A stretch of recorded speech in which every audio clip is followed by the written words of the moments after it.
Колеги, взагалі наша лекція планується англійською, але спочатку хотіла зробити деякий такий інсайт українською мовою, тому що аби зрозуміло було для наших українських колег, тому що презентація буде двомовна, лекція буде англійською, але будуть коментарі українською. Ну і вступ вступ до нашої відкритої академії теж зроблю короткий англійською.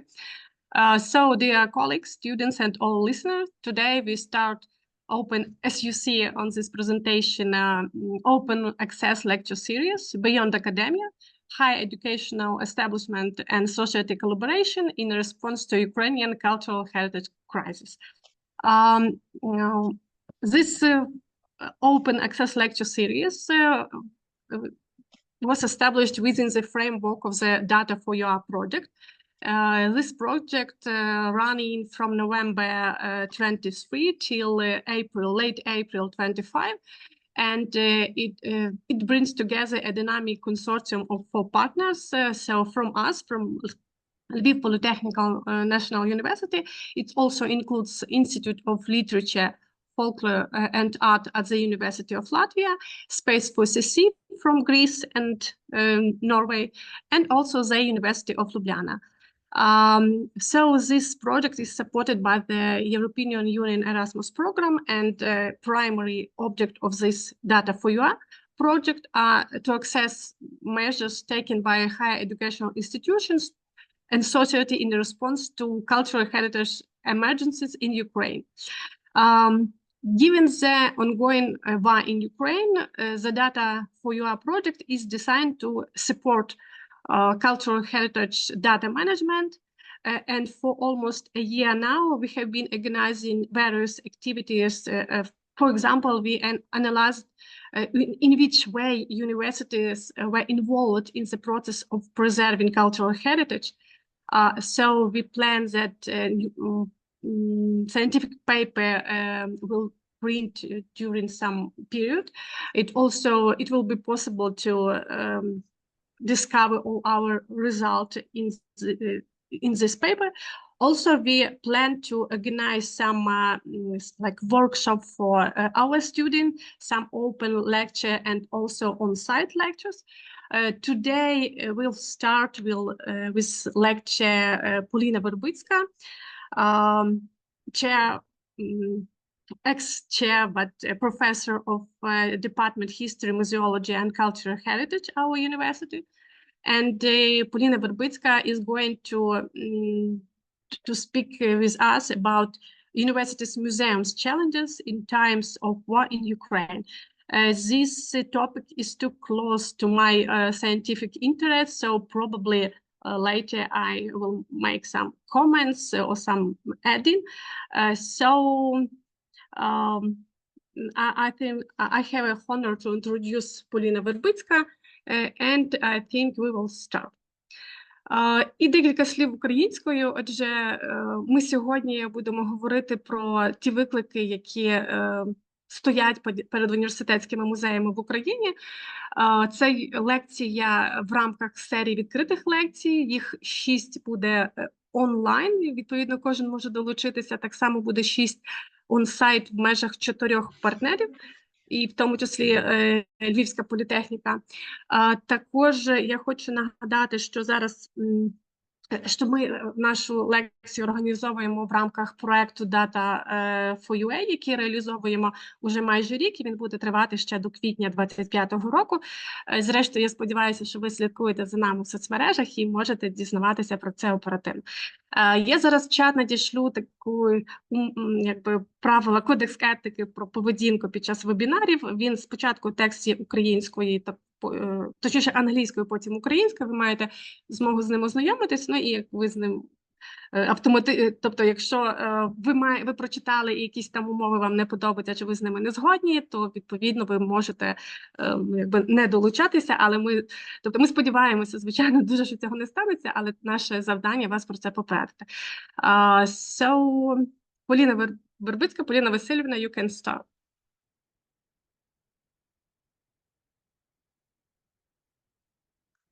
Uh, Very much. This is my floor now, my time. Шановні колеги, dear colleagues, and I would like to introduce the first lecture devoted to situation of cultural heritage in Ukraine, and especially it concerns cultural heritage of university museum, higher educational establishments in Ukraine. So I will continue my lecture, but one moment, I cannot, so it's devoted to topic University Museum in times of war in Ukraine. Отже, лекція присвячена темі викликам університетських музеїв в Україні в часи війни, хоча вона дещо ширше має впровадження і вступ, який стосується взагалі вищої освіти і взагалі будівель, так, університетів, якось тих хранилищів знань і їх ситуації, тобто ситуації з умовами навчання на початку і впродовж війни. So my lecture is devoted to the topic of University Museum in times of war in Ukraine. But introduction will also give information, more wider information about the situation of with the museums, and not only with the museums, but higher educational establishments in Ukraine, all territory of Ukraine. So I would like to say that Russian armed aggression has inevitably impacted Ukrainian educational institution, and daily reports follow rocket attacks and kamikaze strikes detailing the destruction of kindergartens, schools, colleges, universities across Ukraine, including areas distant from active conflict zones. According to official figures from the Ukrainian government, approximately 4,000 institutions have been damaged or destroyed since February 2022. Polina, sorry Yes. for interruption. Probably we should see its first slide or second, because now we are on the first. Yes, Svetlana, I follow slides. Okay. Don't worry, don't worry, because Svetlana, really thank you for your contribution. You did a great job, yes, a great work concerning organization. So that's why you are so worried about the situation, but everything is under control. So sorry, it is introduction. So and the rapidly evolving situation makes it challenging to provide specific figures or detailed account of the destruction geography. The real extent of the damage will only be assessed later. There is limited official information about the state of educational infrastructure in occupied territories, and the catastrophic destruction in liberated areas can only be inferred from media reports.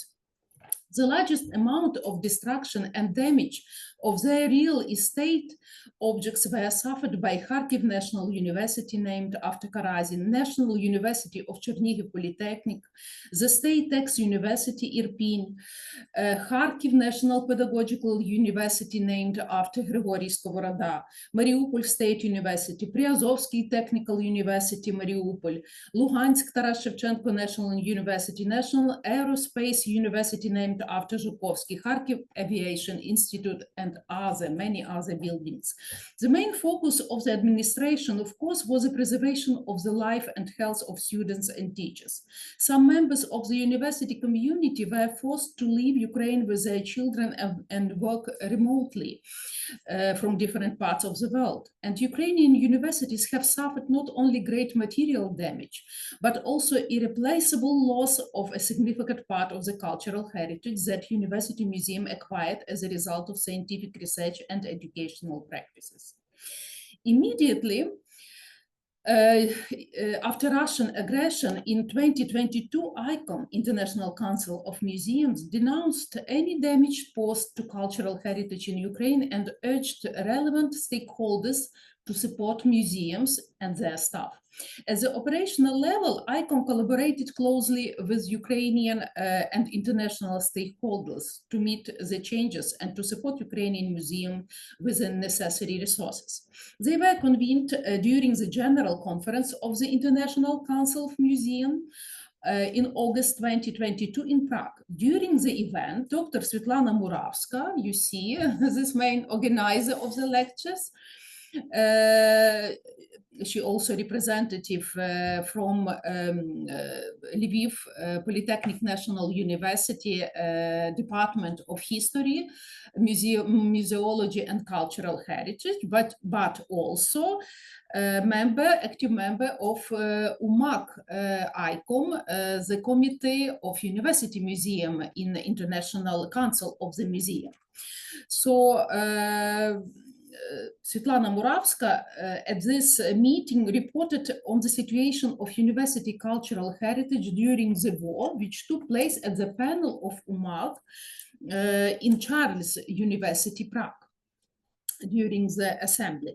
An essential consequence of ICOM Prague 2022, an online meeting of the Ukrainian University and the Ukrainian community on 29 September 2022, was initiated by umowach and Dr. Polina Verbytska, member of umowach ICOM Ukraine. A dedicated event aimed to highlight ongoing initiatives and foster dialogue was a crucial step in the ongoing process for supporting university museum in Ukraine in times of war. And it brought together umowach chair Andrew Simpson and Marta Lawrence, the president of Universum Sebastian Sobiran, Hubert Kowalski, the University of Warsaw Museum, and umowach ICOM Poland and umowach ICOM Ukraine, aimed to update the university heritage situation in Ukraine. And during the meeting, Ukrainian museum workers had the opportunity to share their professional experience of university museums and the rescue of collections during the new stage of the war in Ukraine caused by Russian aggression in February 2022. In order to understand the situation of university museum in times of war in more detail and to trace the changes that have taken place in these university museums, in this lecture, I used information from direct communication between participants during the meeting and broader information from publications and the media. So I would like to give you some example of such situation.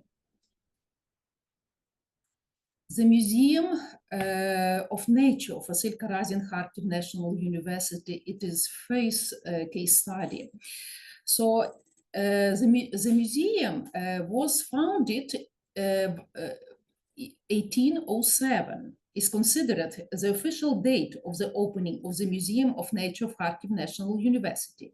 Initially, this collection was housed in the Natural History Room at the Faculty of Physics and Mathematics and was used exclusively for educational purposes.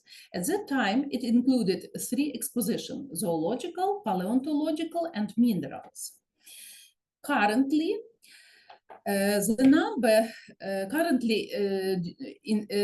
in times of independent Ukraine, the number of exhibits in the collection exceeds 250,000. This museum institution has 4 basic departments, including geological, ecological, evolution of organic nature, and fauna. In total, the exhibition of these departments, which are set of systemized collections, are displayed in 23 halls. The Kharkiv Museum of Nature, which belongs to the City National University, includes a huge variety of stuffed animals. I'm so sorry. However, we can see only first slide now. It's normal. It's No. Unfortunately, as I said previous time, we can see only first slide now. Тільки перший слайд ми бачимо все ще. Ні, це не є нормально, але я не розумію чому, тому що я переключаю і в мене переключаються. Що робити? Ні, ми на першому, ми все ще на першому. Не знаю, спробуйте кинути, можливо, мені в чат, і я тоді буду шерити, буду показувати, ви будете казати, перемикати. Я не знаю, можливо, так. Давайте я Перепрошуємо. стоп-share зроблю, і я спробую ще раз, добре? Sorry, colleagues, we just try to resolve some technical issues. Technical issues.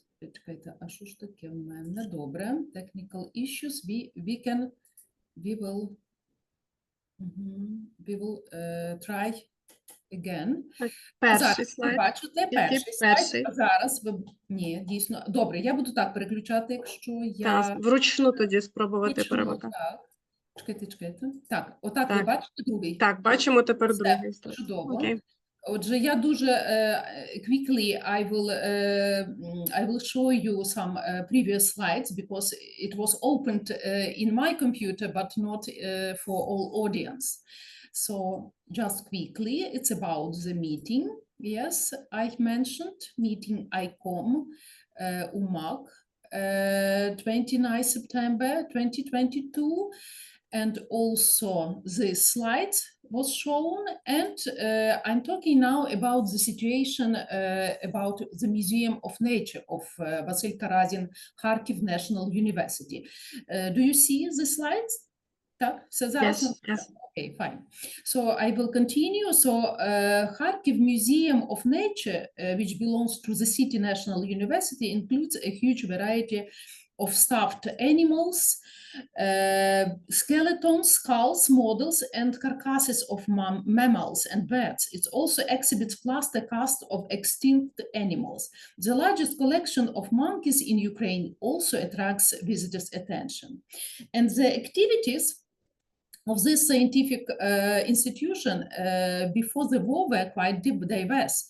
It not only played a significant role in teaching students, providing full-fledged classes with them, but was also used by scientists in their research work. The Kharkiv Museum of Nature is located at 8 Trinkler Street in the center of Kharkiv, not far from Freedom Square. And when the Russian shelling of Kharkiv started, Vasil Karazin University, Vasil Karazin University employed about 5,000 teachers and had 23,000 students. On the second day of the war, a shell hit the building of the Faculty of Physics and Technology. After that, the structure of the Faculty of Economics was destroyed by a direct hit. And then the university library and the Museum of Nature were damaged. The Karazin ski sports complex was destroyed. As Rostislav Lunyachik, a senior researcher at the museum, noted, due to its location in the center of Kharkiv, not far from Freedom Square, the museum was shelled 3 times. Shrapnel damaged the yard and shop windows were smashed. The most important tasks were to preserve the exhibits in wind, replace the windows, and heat the museum premises. During martial law, the museum was closed to the public. Museum of Archaeology of Vasil Karazin Kharkiv National University, so another museum, but the same university. We are talking about Vasil Karazin Kharkiv University. Was founded in 1807. The Kharkiv University established the Cabinet of Antiquities, whose main task was to accumulate and preserve archaeological material. In the same year, the cabinet received antiquities brought from Olvia and Voronezh province. Around the same time, Dr. Landbat donated to the Cabinet of Antiquities an ethnographic collection he had collected during the first Russian round the world expedition under the leadership of Krusenstern at the beginning of 19th century. In 1837, the Museum of Fine Arts and Antiquities was established at Kharkiv University, where the collection of various offices, including the Cabinet of Antiquities and the Munz Cabinet, were transferred. In 1933, in Soviet time, after the restoration of Kharkiv University, the Archaeological Museum became part of the History Department of the university. And during independence of Ukraine, in 2015, the Museum of Archaeology and Ethnography of Sloboda, Ukraine, was renamed the Museum of Archaeology of Vasil Karazin Kharkiv National University. And in November 2015, the new exhibition hall of the museum was inaugurated. The new museum building had spacious models for temporary exhibitions, a modern storage facility, and a golden pantry for storing particularly valuable finds. Before the war, the Museum of Archaeology of Karazin Kharkiv National University had a permanent exhibition, the contribution of university scientists to the development of archaeological science. Every 3-4 months, temporary exhibitions were opened, presenting objects from both the Museum of Archaeology collections and those of other museums in Kharkiv and the region. On the basis of permanent exhibition and temporary exhibitions, the museum staff conducted general and thematic excursions for visitors of different age groups. The University Museum of Archaeology hosts classes of the Archaeological Club of Kharkiv National University, as well as archaeological practice for the first-year students of the History Department of University. And the Museum of Archaeology was the base for the activities of 3 archaeological expeditions that explore the monuments of the Dnipro-Donetsk forest steppe of the early Iron Age, the famous Bilski settlement of the Scythian period, and settlements and burial grounds of the late Roman period and monuments of the early Middle Ages. The materials obtained through this research were transferred to the museum funds, and the museum staff was working to organize, systemize, and catalog the collections of the Museum of Archaeology.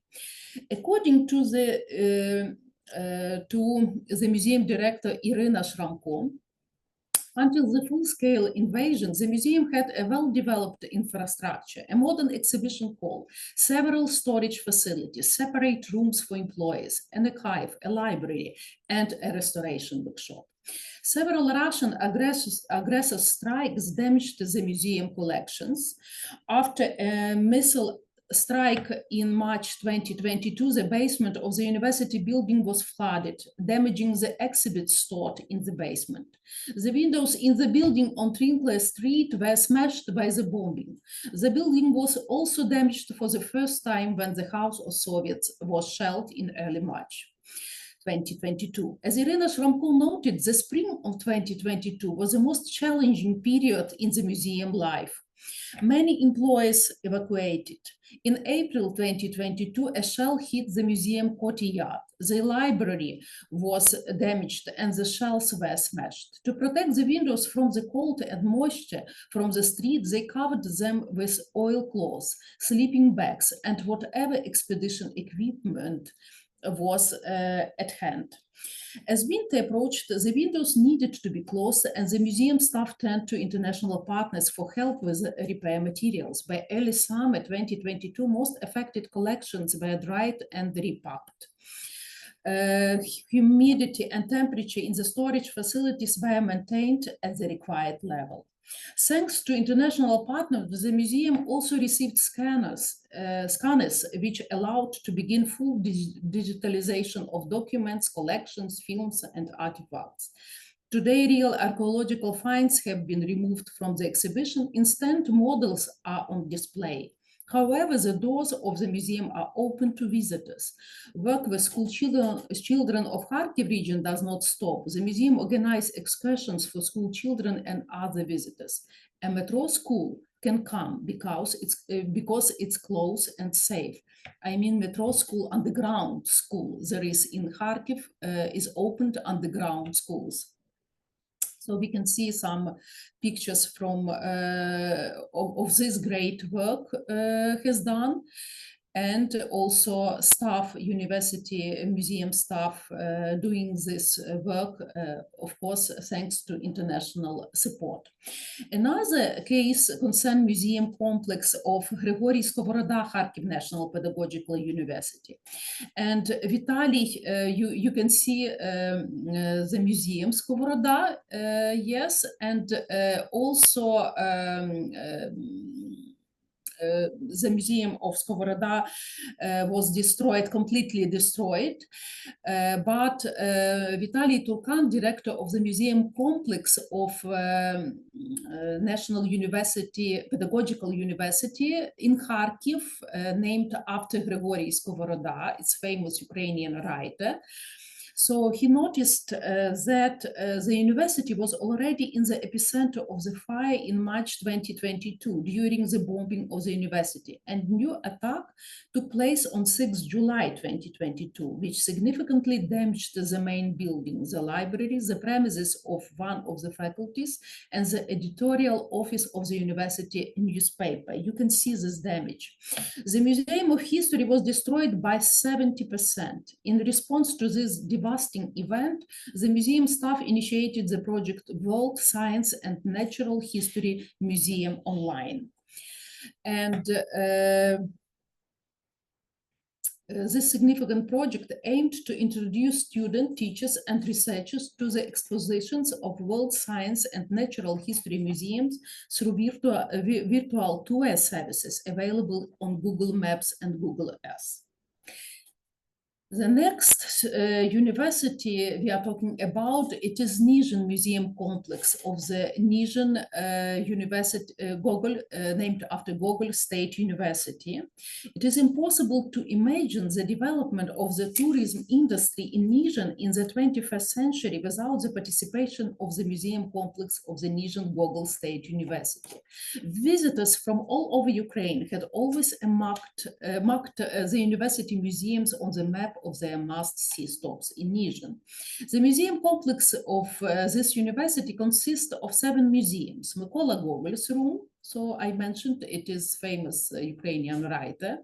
The Museum of History of Nizhyn High School, the Art Gallery, the Museum Laboratory of the History of Soviet Life, Homo Sovieticus, the Museum of Rare Books, the Yuri Lysyansky Room Museum, and the Museum of Natural History. So Russian invasion has made painful and irreversible adjustment to the life and activities of the tourism sector in Nizhyn. According to the museum director Anna Parubets, they had been preparing for military events in advance. On 24 February 2022, was a real shock for everyone. There was no time to delay, and there were no relevant algorithms from the state authorities on how to act in this situation. In the first days of the war, thanks to the university staff, the most important exhibits of the museum complex were saved: the Bezborodko family and Shishko's collections of paintings. University alums and volunteers who worked at mail offices company Nova Poshta provided museums with packing materials. Not all university museums function today, and the primary collection has been moved to a storage facility. The last excursion for guests of Nizhyn, in Nizhyn museum complex of university before the full-scale invasion of Russian troops into Ukraine took place on February 13, and the next one took place on September 17, 2022. The excursion service for university students began a month earlier, on August of 2022, when students started their studies. Traditionally, almost all first-year students, where it is provided for by the curriculum, got acquainted with the museum complex. Although it should be noted that there were calls from Nizhyn's regular guests all summer. People were interested in the fate of museum complex, but due to special circumstances, they did not book a tour. Director Anna Parubets noticed the experience of working in such difficult conditions and the unprecedented communication of museum workers from all over Ukraine. Back in April, the National Research and Restoration Center held an online masterclass on the preservation and packaging of museum exhibits. We learned clearly and step by step how to pack and store paintings, wooden or glass exhibits. Today, it is easier than even to communicate with museum workers in Kyiv, Lviv, or Chernihiv, relations and cooperation with the Department of Culture and Tourism of the Chernihiv City Council and the Chernihiv Tourist Information Center in the face of the challenges created by the war in the museum sector have become closer. In particular, the Chernihiv colleagues helped the University Museum to receive fire extinguishers and packaging materials made in Germany and Poland. So, Archaeological Museum of Kherson State University. Before the war, the museum actively cooperated with students of the Faculty of History and Law, who, together with the museum director Sergei Nemtsov, went on expedition and excavated settlements. And the university's archaeological laboratory played a crucial role in preserving and sharing knowledge of the northern Black Sea region and published the results of their excavations. In 2020, a decision was approved to create an interactive archaeological museum, which was granted the right to store part of Ukraine's National Museum Fund. As Sergei Nemtsov noted, the director of this museum, at the meeting, umowach meeting, the university was seized during the occupation of Kherson in June 2022. At the time of the meeting in September 2022, Sergei Nemtsov emphasized the lack of information about the state of the museum, underscoring the numerous risks it faced. As it became known after the occupation of Kherson took place in November 2022, the Russian occupation authorities in the Kherson region looted the Kherson Regional Museum of Local Law and Art the University Museum. The university undergone demining and restoration activities. And Archaeological Museum of Taras Shevchenko National University of Kyiv is a scientific unit of Taras Shevchenko Kyiv National University and was opened in 1987 during Soviet time, with the aim of replenishing, researching, and preserving the state part of Museum Fund of Ukraine. The Archaeological Museum is an integral part of the system of scientific and educational activities of the university. And the museum is located in the main building of the university and has an exhibition space, a restoration laboratory, a library, and storage facilities. The museum was created on the basis of scientific and educational museum collections, which come to its funds through archaeological research and expeditions of the university. Students specializing in the Department of Archaeology and Museum Studies have the opportunity to explore archaeological sources and participate in their processing and research. The scientific funds of the museum include more than 30,000 storage units. The shelling of the center of Kyiv on 10 October 2022 was a genuinely terrible ordeal for the Archaeological Museum. Several explosions occurred near the university and a fire broke out. While the Archaeological Museum did not sustain significant damage, a few exhibits were shaken and glass shells were broken in some windows. And Lyubov Samoilenko, director of the Archaeological Museum, emphasized the need for restoration work and solving the staffing problem of University Museum. The invasion had a profound impact on the Ukrainian Museum, leading to emergency situation. And following the Russian invasion, a meeting with Ukrainian University Museum workers organized by International Museum Organization umowach, ICOM, Universum, and umowach ICOM Poland was initiated as a result of international solidarity. So I would like to come back to this meeting because it's very interesting. First of all, in the very important because it's underlined this level of international solidarity, but also just push some questions and issues, key issues, and critical maybe issues Ukrainian University Museum faced that time and during the war period. So at the meeting, representatives of Ukrainian and international cultural organizations participated in the expert discussion of the urgent problems of Ukrainian University Museum. The event participants exchanged views on the changes University Museum in Ukraine underwent during the war. And in particular, it was mentioned that despite of the unfortunate experience of 2014, university museums were not prepared for full-scale military invasion. No state body takes care of and purposefully does not provide funds for the maintenance and protection of such museum and their collections. Preservation of national heritage in university museum takes on a spontaneous nature and depend only on the conscious position of the university authority. In a situation of martial law, university museum and their collections in many cases were far from the first in line for attention and evacuation. Often there was simply not enough time, people and logistical capabilities for this. In fact, all the responsibility for their preservation was voluntarily assumed by the museum workers themselves on the ground. The lack of the full-fledged legal status, which ensures standards of protection and financing, was also shown. University museums are often not registered and are not accounted for it anyway. Today, it is not even possible to count how many and which profiles of museum there are in higher school in Ukraine, how they work, what and how much they store. According to Milena Chorna-Melnikova, a leading analyst of cultural heritage at the Ukrainian Cultural Foundation of the Ministry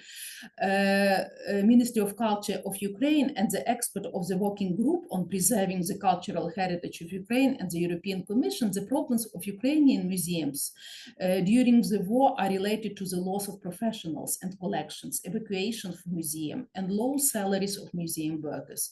The expert called on museum workers to communicate and voice their needs. Anastasia Cherednichenko, chair of ICOM Ukraine, voiced the urgent problems of Ukrainian university museums, collections, and staff related to the state overall economic losses in the war, which led to a reduction in cultural funding. Many university museums are small, unable to apply for grants, and need experience and assistance submitting grant applications. Representatives of the International Museum Network expressed unconditional support for Ukrainian University Museum. Marta Lorenzo, representing umag ICOM, underscored the empowering potential of uniting university museum at the national level into a professional network. This network, a channel of solidarity, not only fosters informal contacts and regular meetings, but also instills a sense of collective strength and resilience, due to her, in her opinion. And Dr. Hubert Kowalski, key figure at the University of Warsaw Museum and ICOM umag, presented a roadmap for enhanced collaboration with the University Museum in Ukraine. He encouraged museums to articulate their needs, as this would facilitate the provision of necessary assistance. umag chair Andrew Simpson highlighted the profound impact of collecting and sharing testimonies from museum workers. By posting them on the website, this act not only mobilizes the international community, but also amplifies the voices of those working in the field, thereby raising the professional level of employees. Sebastian Subiran, the president of Universum, raised the issue of responsibility in preserving the university heritage and offered to help organize online training for museum staff. Afterward,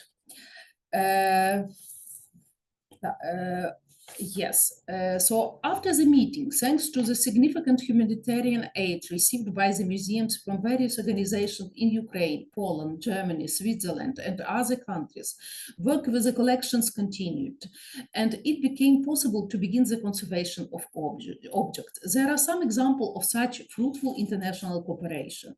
The University Museum of Archaeology of Karazin University in Kharkiv, under agreement with the International Alliance for the Protection of Heritage in conflict areas, received a grant to purchase the necessary equipment and the materials to prepare the museum premises for winter. In the autumn of 2022, the University Museum received scanners for digitizing museum collections to preserve scientific information from the University of Freiburg, Switzerland, the Swiss Federal Office of Culture, the Association of Swiss Museum Icons, the Association of Archaeologists of Switzerland, and the German Center of Art Assistance to Ukraine helped in this issue. Nowadays, museum prepared an exhibition dedicated to the archaeology of the Kharkiv region during the war, and the museum staff continues the tradition of archaeological field research with students, in particular the Bilsk settlement in the Poltava region in the Bilsk Historical and Cultural Reserve. The Archaeological Museum of Taras Shevchenko National University of Kyiv has embarked on a significant journey by joining the project Under Fire, digital 3D protection of the Ukrainian Bronze Age, led by the interdisciplinary team Archaic with the support of the German Archaeological Institute, DAI. The project aims the digital preservation of Bronze Age artifacts from the collection of the University Archaeological Museum was achieved by digitizing 66 artifacts and creating detailed 3D models of these objects. These artifacts, which provide valuable information about Ukraine's peat, catacomb, and log house archaeological cultures, have historically been inaccessible to the general public, serving only as repositories for expeditionary collections and as learning centers for students before the war. Dozens of museums in different regions of Ukraine, including university museums, received the necessary assistance with the support of the international non-governmental organization World Heritage Watch, the German Ministry of Culture, Ukrainian Art Aid Center from Germany, and other organizations. So, in summary, we can underline that in times of war, the main goal facing the University Museum was to use all possible means to minimize the effects of the damage already done and to use modern methods of packaging, digitization and preservation of storage units and other numerous sources of information to avoid or at least reduce the impact of the threats that are still present. But the great lesson from this war is international support and international participation of different organizations, different personal help and support from international community. And our project involving different countries, different stakeholders from Latvia, from Slovenia, from Greek, from Ukraine, Norway. So it is really evidence of such great enthusiasm and great support and great international team continuing to work in the sphere of preparing high educational system, university workers, university students to their professional work in future.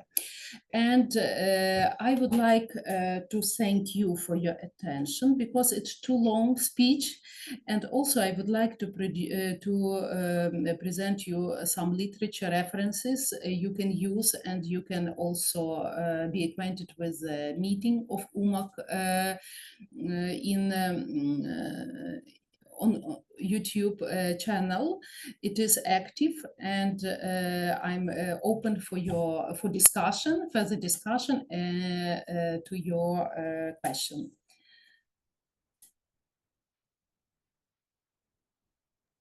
Дякую, Поліна Васильівна, дякую. Я думаю, якщо ви зупините екран, ми зможемо бачити, по-перше, більше людей, а по-друге, будемо вдячні, якщо на етапі вже дискусії люди, котрі хочуть щось сказати, долучаться і увімкнуть камеру, як мінімум.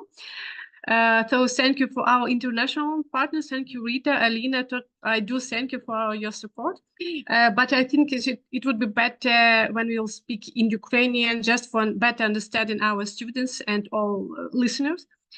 Але я б хотіла, дуже хотіла, якщо пані Любов Самойленко мене чує, бо я бачу, що ви присутня, і могли би сказати декілька коментарів із археологічного музею Київського університету імені Тараса Шевченка, тим більше, що як згадували про вас і про вашу грандіозну роботу, то було б добре. Якщо є запитання, то теж буде класно. Я хотіла б радше прокоментувати, оскільки як людина, яка є тривалий час заангажована і в діяльність університетських музеїв, і в їх дослідження, і, власне, в організації цього заходу, про який згадувала Поліна Васильівна, котрий відбувся де-факто майже 2 роки тому.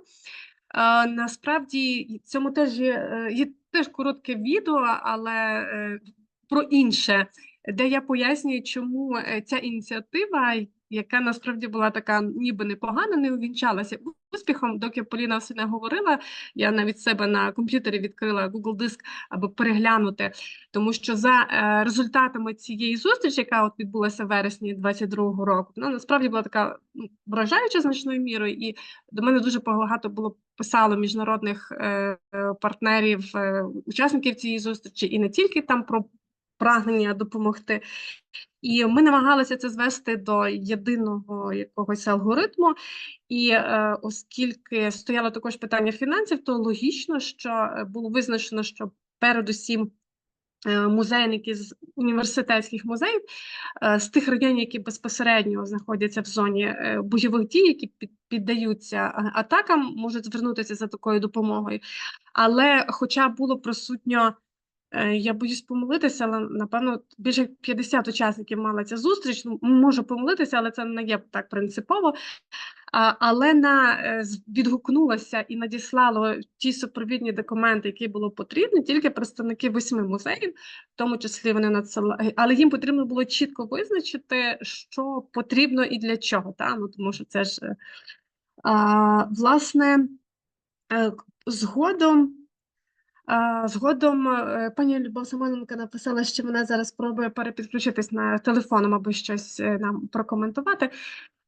Але на загал ця процедура тривала певний час. До мене писали працівники музеїв із запитаннями, от ми це готували, чи є якась реакція. Я була як таким перехідною ланкою і з'єднувала їх з міжнародними партнерами. Я ці питання переадресовувала переважно в УМАК Поланд і УМАК, який вже тоді очолював Ендрю Сімпсон.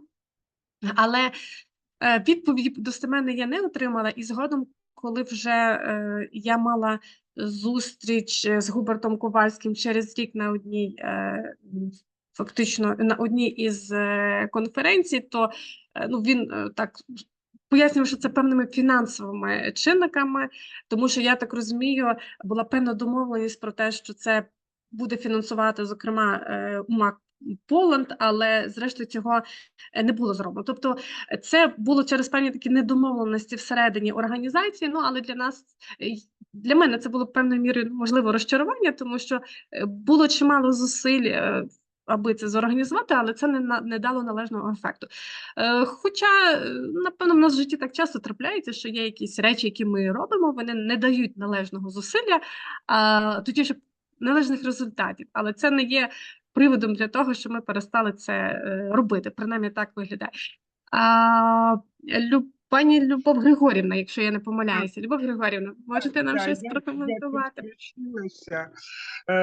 Звичайно, проблеми лишаються. Більшість музеїв у нас є поза обліком. В кращому випадку вони були як лабораторії, наприклад, так у нас в педагогічному університеті, імені Драгоманова велика археологічна робота проводиться. В лабораторії є доволі серйозний банк даних археологічних матеріалів, але це не музей, це лабораторія археологічна. Так було в Бердянському університеті, наскільки я знаю, і в багатьох інших так само. І це є прикро, тому що наші університетські музеї поки що все ще залишаються поза статусом. У нас немає державного визначення університетського музею. Він навчальний, він, так сказати, для забезпечення лише процесу, майже немає комунікації з середовищем, особливо останні часи, коли навіть ще до війни, коли школи почали до нас рідше через певні правила шкільної освіти приходити в університетські музеї. Ну, а війна, звичайно, і зараз цьому перешкоджає. Наші музеї, навіть там, де є, наприклад, як наш зоологічний музей, один з найбільших, посилаючись на пана Шедловського, який оглянув 25 університетських зоологічних музеїв, є найбільшим в Україні. Він залишився зараз закритим через пошкодження наших вікон. В жовтні 22-го року він найбільше у нас постраждав. Проблеми є з тим, що так само, що в музеях університетських недостатній штат. Чомусь вважається, що в університетських музеях може працювати за сумісництвом посад викладач, який веде певні напрямки відповідно до профілю музею, і цього достатньо. Я довгий час добивалася, у нас близько 30 тисяч одиниць зберігання, але досі вони всі не пораховані досконало, тому що колекції зберігались, наприклад, з 1958 року, музей відкрили 1987-го, все це зберігалось гуртом в іншому корпусі університету, довго перевозили, довго шукали приміщення. І я думаю, що це типові, якщо в нашому університеті є такі проблеми, то в багатьох університетських музеях такі проблеми так само є. Немає їх там, де саме ректор вважає за обов'язок зберігати, охороняти, підтримувати музеї. Тому що якщо звертатись до бухгалтерії, то вважається, що це не є цільовим використанням коштів. Освіта – то одне, а культура – то інше. І ми повертаємось до девізу Марти Лоренсу, яка писала про це в своїй дисертації, музеї, що між двома світами. Ми не потрібні ні Міністерству освіти, ні Міністерству культури. В Міністерстві освіти нема кому цим займатися. Навіть коли ми з таким боєм добилися змін до закону про вищу освіту і ввели в обов'язок, так сказати, серед переліку обов'язкових підрозділів, які можуть бути в університеті, музеї, поряд з бібліотеками, щоб тут так само працювали наукові співробітники, як в будь-якому іншому музеї. На наш університет це поки що не поширюється. Не дивлячись на те, що я маю публікації, займаюся наукою в тому числі, все рівно я не є в університеті науковим співробітником. Я фахівець першої категорії. І так само, я думаю, і в інших музеях. Я перепрошую, мабуть... Ні, все гаразд, дякую, я розумію, що... З приводу війни нам ніхто не говорив. Так, звичайно, є такі речі у нас, в нашому музеї, яких більше ніде немає. Особливо вони стали рідкісними після знищення в Луганську і в Донецьку. Ми копали дуже багато на Дніпропетровщині, Донеччині, Луганщині. Наші колекції є унікальними. Але ніхто не давав нам розпорядження: евакуація, не евакуація, ховати, не ховати, як бути. Оскільки у нас продовжувалось навчання, Після 22-го року, коли частина вітрин було пошкоджено, то ми, звичайно, думали, що, можливо, треба розібрати експозицію. Але коли в музеї працює один або дві особи, розібрати експозицію, потім буде невідомо, чи ви її відновите, чи ні. Оскільки приходили студенти, ми продовжували працювати, і зараз, тим паче, у нас навчання і робота тільки офлайн, то, звичайно, музей так само мусить працювати. Ми відновили вітрини. Єдина, так сказати, допомога від ректора нам останній час – це реставрація. Оту вітринку, де ви показували з бронзами, це якраз робота військового часу. У нас зараз в Києві з'явилась нова лабораторія, яка проводить реставрацію археологічних предметів, консервацію. І унікальні речі нам вдалося за ці майже 3 роки реставрувати. І зараз ми готуємо ще одну виставку з результатами реставраційних робіт. Ну і, звичайно, університет вишукав гроші на цю реставрацію, за що ми, звичайно, дуже вдячні. От. А так продовжуємо, попри все, працювати і жити. Дякую. Дякую, що є якісь питання. Ну, в мене, речі, є дуже багато коментарів, але я розумію, що ця тема, знаєте, така болюча для, можливо, дещо вузького кола людей, наприклад, там нас з вами, ну, там, але, можливо, є ще якісь запитання, коментарі, то будемо дуже вдячні і обов'язково їх вислухаємо. Так, не дуже бачу реакції, але якщо реакції немає, я би хотіла попросити, тому що хочу зробити фото, а розумієте, ми живемо в епоху соцмереж, якщо подія не відбулася, то, точніше, якщо її немає в соцмережах, то вона не відбулася. І якщо ви хочете, щоб ваше миле личко було тільки аватаркою з написом «Хто ви?», то ви можете лишатися з буквами, але в протилежному випадку прошу вимкнути все-таки камери, що ми переконалися, що ви не бот, створений штучним інтелектом, а все-таки жива людина. Тому даємо вам час.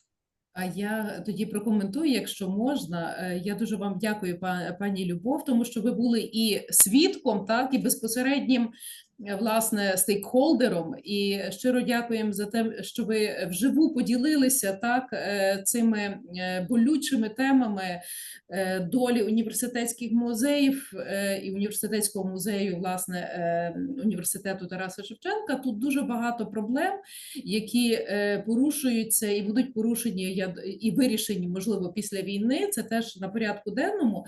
Але стосовно, власне, коментаря Світлани Муравської, теж вдячна вам за такий важливий коментар стосовно наслідків цієї зустрічі у МАК. Це теж я, аналізуючи діяльність музеїв і не тільки університетських, і університетів, так, під час цієї повномасштабної війни і нападу Росії проти України, я проаналізувала, що дуже важливу роль відіграє міжнародна співпраця, але міжнародна співпраця, яка започаткувалася до війни. Ось ці міжнародні партнери, які були до війни, так, і оці можливості, навіть про це писала і директор музею Політехнічного університету в своїй статті, ось ці партнери, безпосереднє знайомство, воно відразу стало таким мотором, який давав можливість комунікувати, збирати допомогу і, власне, допомагати реально. Так? Що важливо ще, це волонтерство. Волонтерство українців на різних рівнях в університетському масштабі – це справді цікаві приклади, коли випускники, які працювали в Новій пошті, відразу відгукнулися, відразу допомагали з пакувальними матеріалами, розуміючи, незважаючи на те, що уражені були люди, уражені були і дуже багато уражень інших об'єктів, вони розуміли цінність університетської спадщини і відразу допомагали це пакувати. Отже, люди – це є дуже важлива складова усього цього процесу відновлення університетської спадщини. І професіоналізація, так, представників, які опікуються університетською спадщиною, теж є дуже важлива і на часі. Тому ось цей проект Data for UA, він власне і дає можливість, сприяє професіоналізації університетської громади, так, яка складається із університетських викладачів, але також, перш за все, студентів. А студенти зараз присутні в нас на зустрічі, тому що ви ось ця молода парослі і наша генерація, на яку ми покладаємося після війни, також і зараз, зокрема, розуміти ці проблеми і професійно готуватися до зміни нашої такої доброї зміни, так, і після війни, і в наступні десятиліття, задля забезпечення те, що ми називаємо sustainability, так, от сталості розвитку, культурного розвитку і університетської спадщини. Тому, власне, дуже важливо ось це розуміти, що процес продовжується і, незважаючи на труднощі, він потребує подальшої допомоги і подальшої комунікації. Тепер в мене тільки хвилювання з приводу того, що наші англомовні партнери не зовсім зрозуміли все, що ми тут зараз наговорили. І чи ми маємо коротко передати їм, про що йшлося, англійською мовою? Як ви думаєте? Думаю, що ні, ми переписувалися з Рітою, і вона говорила, що не обов'язково, щоб ця дискусія... І ми попередньо узгоджували, що ця дискусія спокійно може бути україномовною, тобто тут немає жодних. Але я все-таки, робила кілька скрінів, доки говорила Поліна Васильівна, хто був закритими очима, вибачайте, можемо зробити ще спробу номер 2 чи 3, і вже тепер дуже вас попрошу не блимати очима. Please open your camera. Please open your camera. Відкрийте ваші камери на хвильку. Хто може, бо, можливо, в когось і не дозволяє електрика і так далі інші. Yes. Because Rita switched on camera, I just must repeat to make it my screen. Okay. Continue.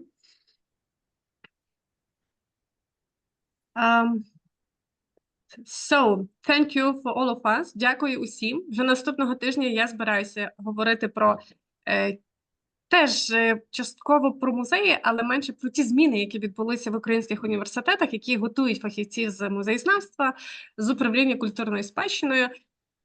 Тому, якщо вам цікаво, то доєднуйтесь до нас. Дякуємо. З нетерпінням чекаємо. Дякуємо дуже. І всім гарного вечора і спокійного, головне вечора, тому що сьогодні була тривога. Сподіваємося, що так і буде. Дякую.